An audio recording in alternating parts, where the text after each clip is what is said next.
Nothing causes motorcyclists to sharpen their pitchforks and light their torches like electric bikes. Some of the animosity I totally get. They tend to be expensive and have limited range. And here in the States, bikes need to be able to go far because our states are the size of some countries. Then there's the strawman arguments that some pundits have trotted out for the better part of a decade, saying that it's an assault on freedom or whatever. That's utter nonsense. It's a bike.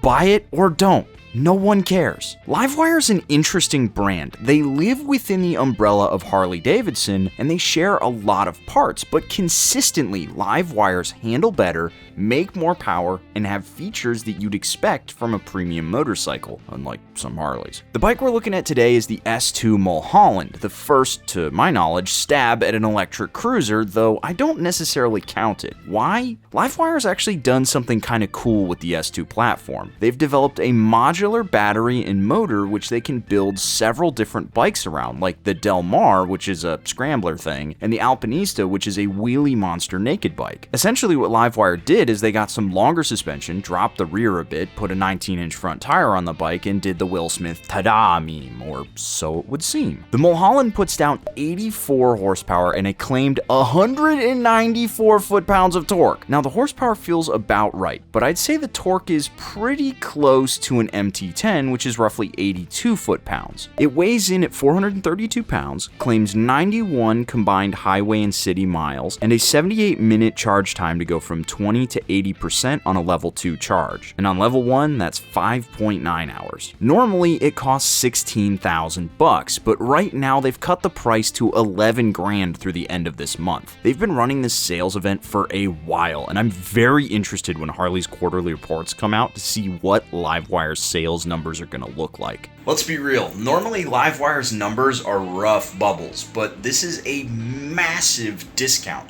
How often do you see over 32% off the MSRP from the manufacturer for this long? It's a serious discount. Oh, and by the way, that reminds me. Now, it is worth pointing out that Livewire have sent this bike to me. I don't get to keep it. They did send me the t-shirt, though. Thanks, Chris. Green's not my color, but how could I not wear the Spite shirt?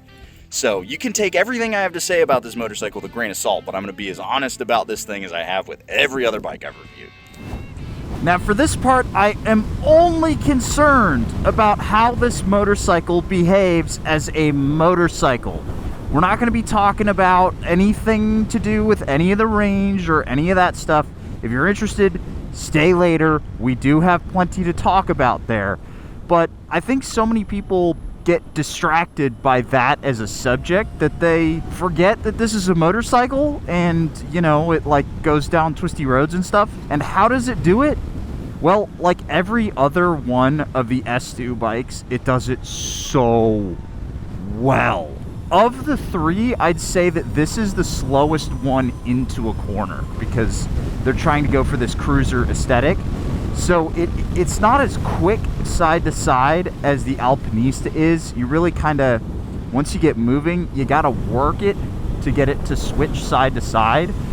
But like a lot of bikes with a long wheelbase, once it gets moving, it stays on the line basically perfectly all the way through a corner. There is a little bit of herkety-jerkety on the side of the tire. I'm going to chalk that up to the suspension not being set for me versus anything else. But it just feels so nice to ride through a twisty road. It's predictable.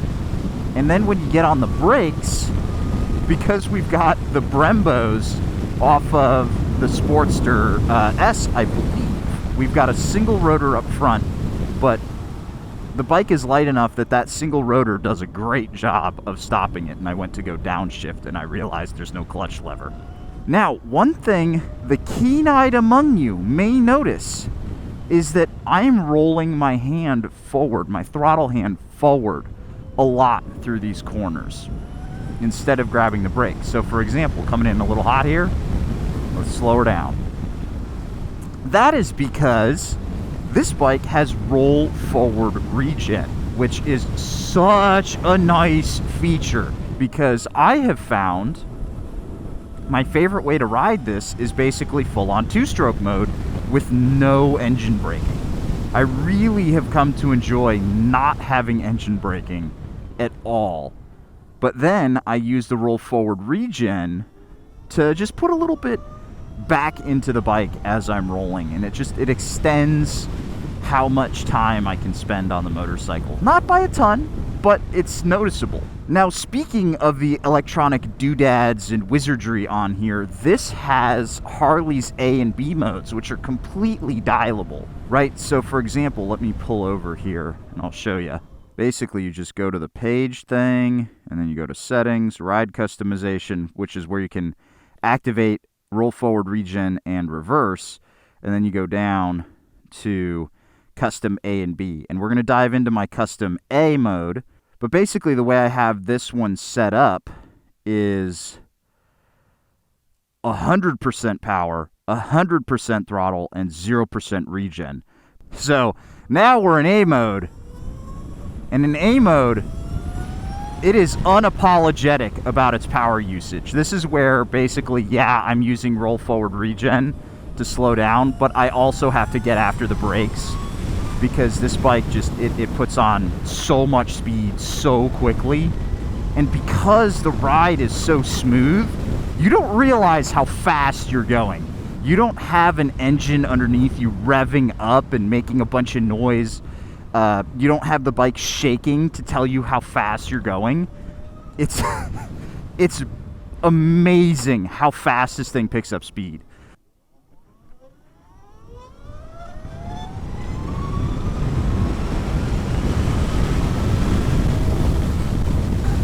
It's so easy to get this bike going very fast in A mode, and you can overcook it into a corner so quickly. But I've talked about a lot of good stuff on here. Let's pull the bike over and talk about some of the issues that I have with this, because bike ain't perfect. Now, while the suspension does feel great, if you're going down a bumpy road, you're probably gonna find it a little bit harsh. That's something I've noticed with all of the S2 bikes. They tend to be a little bit rough in the saddle. It doesn't help that, speaking of the saddle, it's pretty thin and squishy. I find that if I'm hitting a bump, I blow through whatever padding is here, and I'm feeling it pretty much right in the spine. While I mount it up though, it is worth pointing out that the ergonomics on this bike are super comfortable. The only thing that I'm noticing is that the handlebar for me feels like it's just a hair thin. I could stand for maybe another inch in length, but I mean, who couldn't? Another thing that really bugs me about this bike is the fact that you can't go in and dial the ride modes while the bike is technically in run, even if you're at a standstill. To be clear, you can switch the modes from A, B, C, road, rain, sport, and all that stuff. What I find is that really limits the experimentation on this bike. And I know that may sound weird, but stick with me. Because you're going to try to find a mode that makes the most range possible out of a charge, you're going to want to go in and play with the power, the regen, and the throttle response to find what gives you the best setup for the way you ride. You can't really do that unless you're pulling over consistently, turning the bike off and turning it back on again, or putting the kickstand down. It's so annoying. Guys at Livewire, please let me go in and dial these modes at a standstill. If the reverse light can turn green, I should be able to play with the modes. And the best part is, riders wouldn't have to wait for the next generation of this motorcycle because they could just download the update directly to this bike. Roll forward regen and reverse were features I both added to this thing this morning in my garage. I've got a USB stick in here and it's currently doing some thinking, and that's going to add some new features to the motorcycle. And to save you the trip to the dealership, they actually have an entire YouTube video breakdown on how the whole process goes. And the best part is Livewire just sent the thumb drive to all of their registered owners. If you own this bike, they just gave you those things that they could have charged for. Zero. Seriously, I don't think Zero is getting away from the stigma of that Cypher store anytime soon. And it's a bit sad that I have to shout out the fact that they gave us free updates for this motorcycle, but that's the world we live in. And seriously, they could have charged you several $100s for that, and they were just like, nah, you can have it. Go have some fun. Next thing we got to talk about is the highway. I want to do this bit in two parts. First of all, what is it like as a motorcycle on the highway? And as a motorcycle, it is good, not great. The biggest issue is actually the handlebars. Because they're so upright, I'm basically sitting in a chair, which means that you're getting a lot of wind right in the chest. Now, I have ridden this at highway speeds without all this crap on here, and it's fine. I mean, it's no better or worse than a naked bike. The only thing is that I'm more upright, so it leaning into the wind doesn't feel as natural as it does on some other bikes. That said, I love where the pegs are underneath me. I wish more cruisers would do this. Having the pegs underneath your butt means that your legs can take some of your weight off the seat. Also, the torque being instant on this bike is great for lane changing. However, when you dig into the torque, you dig into the battery, and that's where we got to look at this bike as an electric bike. And if you were wondering if this is the one to crack the nut on making an electric bike really highway capable, it is not. If I had roughly a 30-mile commute round trip, no notes. This bike is perfect for it. However, I don't. My reviews usually incur 100 miles, if not more. And so this bike becomes a little nerve-wracking to ride, perhaps, because I'm constantly looking down at the dashboard. Not at my speed, but at that number right there. That 24 miles left. But we're in Austin, and there are chargers aplenty. Now, because I've been scooting around all morning, running around on the highway and in the Twisties and goofing off with the power, I do not have enough juice in the tank to get me home. However, just down there are some Tesla chargers, and there's a Chipotle. So we're going to see how much charge I can get into this bike at a level 2 charging station during the time it takes for me to inhale a single burrito, because I'm starving. So this will be my first time actually using a Tesla charger. Let's see how it works. It could be a giant disaster. I have no idea. And then in which case, my wife may have to come pick me up with the truck. Okay, let's figure this out, shall we? I have no idea how this works. I do have the Tesla app installed, so that's a start.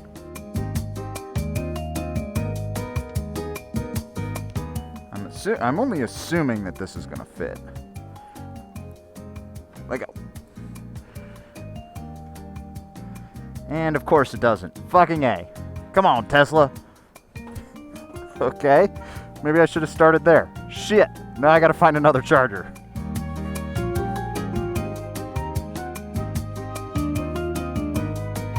Okay. Now somewhere in here there are chargers, allegedly. Now, what to do if they are all full? I swear to God, if the thing isn't the universal, like, 5-point charger or whatever, I'm gonna not be happy. Get started. Sign up with the ChargePoint app. Okay. I figured I may need to use an app. A few moments later. Alright, I ended up having to turn off my cameras because it took so freaking long. I don't know what was going on with the download. It was nothing to do with the actual charge point and nothing to do with the bike. It was just the app was taking forever to download and install. So, bike's charging up now. I'm going to start a timer. It is currently 1:26. We're going to come back after I have eaten a burger and we're going to see how much farther in we have. We've got 24% now, 3.7 kilowatt charging. So we'll see. Later. Alrighty, I have eaten and I am now unplugging the bike. I'm actually interested to see. Cost me $2.27 to charge for 42 minutes, and I went from 24% to 53%. So almost 30% added. Now that's not nothing, but it does kind of highlight what I think is the biggest flaw with the S2 platform, and let's go talk about it. Now, limited range on a motorcycle like this is solved in two ways, right? A, bigger battery, B, faster charge time. And I think that Livewire shouldn't put a bigger battery in here. I know that sounds crazy, but the fact that this bike is so teensy between the knees is one of the reasons why I love it. The other solution is faster charging, and the Livewire S2s do not come with DC fast charge. I don't know why. My guess is either it's a space limitation thing or it's a cost savings thing. I don't know, man. I really feel like that is the one thing that holds the S2 back. The fact that you can't quickly charge this thing back up because the battery's not that big, right? So charging it from 0 to full really wouldn't take all that long. You'd probably be down for like a half an hour, because otherwise this bike is so much fun to ride. Even with the power limited, right? I don't have the throttle at 100%. I don't have the power at 100%. I'm about 30% throttle, 50% power, and it is still fun around these corners. It still feels like, I don't know, an MT-07. But I could switch over to my A mode, which is basically all guts, no glory. And I can feel it just floating that front wheel. You know, it suddenly becomes an MT-09. The fact that this is such a premium bike, it feels every bit as good, if not better, than the Sportster S and the Pan America. I really love the package here. It is just wounded ever so slightly, for me, by the range. I don't know. As far as electric bikes, the S2s, I think they're my favorite. Let me know your thoughts down below. I'll catch you guys in the next one.